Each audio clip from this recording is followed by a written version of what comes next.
Hi, I'm Megan Walker. I write Regency romance novels. My debut, Lakeshore Park, came out in 2020, and my newest release is titled Miss Newbury's List. In Miss Newbury's List, my heroine Rosalind is engaged to marry the Duke of Marlow. This is an arrangement made for her by her father to a man she barely knows. So while she's super excited to marry this Duke for status for her family, she's feeling a little unsettled for her own future. And she comes up, or she finds a list of 10 things she's always wanted to do since she was a girl, and she decides, perhaps if she does all of these 10 things, she'll feel a little more ready to marry the Duke. The idea for Miss Newbury's List came from my musing over how young I was when I got married and thinking of all the things I didn't get to do or the things I didn't do enough of. Would I have ever been ready to marry? So I gave Rosalind everything, an opportunity to do it all. And I asked, would that be enough for her? So Roz sets out to complete her list when she meets Charlie, who has inherited his family's estate after the death of his older brother. Charlie faces his own dilemma as the now eldest son in the family. The honorable thing for Charlie to do would be to take his late brother's place and run the family estate alongside his father. But Charlie had dreams of becoming an architect, of leaving the estate behind and carving out his own future. So now not only must he grieve the loss of his brother, he must suddenly fill his shoes and let go of his own hopes and dreams. In every story I write, I try to create characters who are experiencing relatable hardships, like Roz's big new life change, or Charlie's struggling through trauma and grief. I want my characters to struggle together and lift each other up like Liza and Charlie do for Rosalind as they learn and grow together, completing her list. And I want my characters to portray the truth that Charlie comes to believe when the list is completed.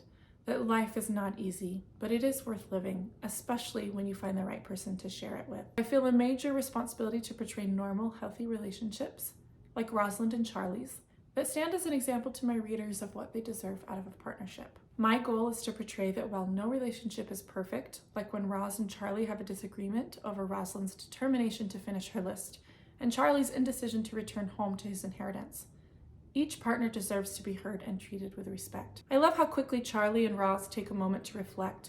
Then Charlie finds Roz after dinner to quickly apologize and make things right between them. Their decision to listen, communicate, and try to see through each other's lens was vital to the success of their relationship.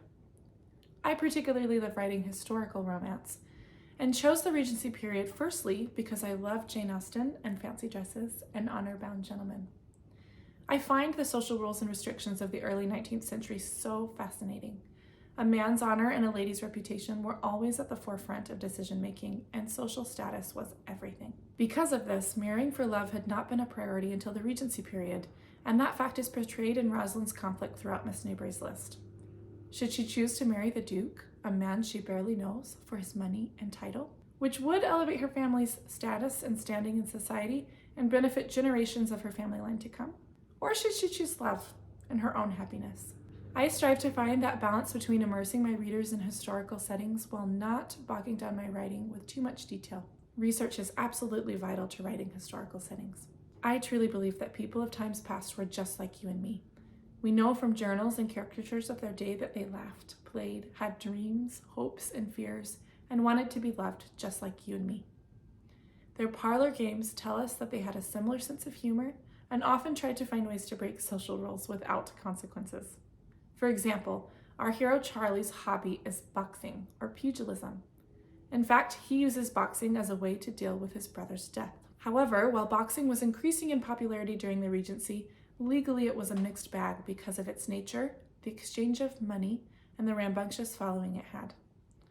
While gentlemen enjoyed watching and betting on matches, they could not participate in the matches themselves, so they often sponsored players under the table and enjoyed attending boxing clubs where they exercised and could learn from masters. A boxing club was where Charlie belonged. But because of his newfound rebellion and his desire to bend those social rules, I let him act a little questionably, participating in matches within these clubs amongst his peers for money.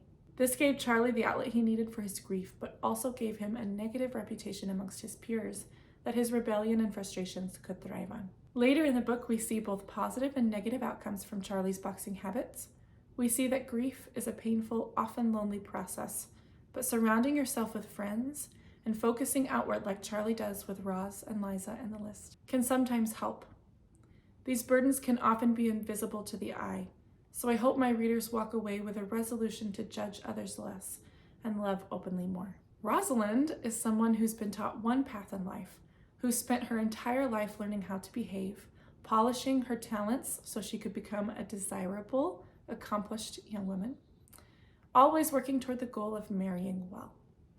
And while she finally gets what she's been working toward, this culmination of her life's work, she, as I think many of us probably have for one reason or another, asks, "Is this it?"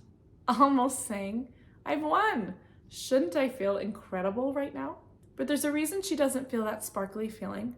And while she wrongly assumes it's because she simply isn't quite ready for marriage, as she and Charlie and Liza check off items on her list, she realizes life isn't nearly as good without love, more so without Charlie.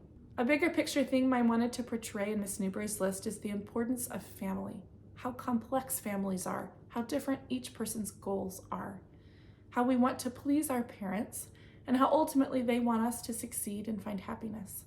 But deeper, I wanted to show that a family's true success comes from supporting and loving each other no matter what. And for Rosalind, that meant her family giving up their own ambitions, a lot of money, and even a hefty dose of pride to let her forge her own path with Charlie. While writing, I reflected a lot on my relationship with my parents and how books and stories can often open up conversations that are difficult to have. A goal of mine was to write clean romances without sacrificing those qualities we all love in romance novels, that parents and youth can feel comfortable reading and enjoying together. I love hearing that this is often the case with my readers. I hope my books give parents and their families the opportunity to have open dialogue about healthy romantic relationships, safe sex practices, and emotional expression.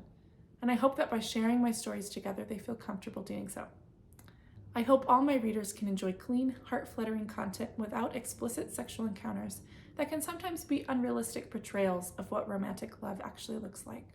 Mostly, I hope all my readers find the escape they're looking for when they pick up a copy of Lakeshore Park or Miss Newbury's List. I hope they laugh and leave feeling inspired and happier than when they first opened the pages. Thank you so much for listening to me today.